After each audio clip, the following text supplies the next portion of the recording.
Ito, papakita ko lang sa inyo to. Itong mini CPU na to. Ganyan nakaliit ngayon ang mga CPU. So ito, i5 to. Yan. Intel Core i5 B Pro.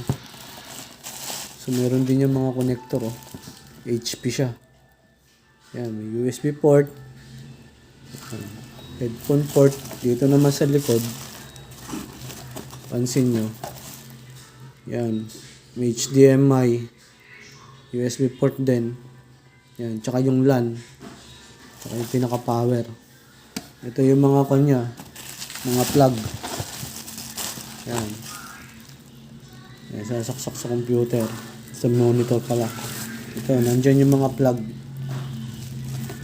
So, okay ba na talaga ngayon? Palit na ng palit ang mga gadget, mga technology.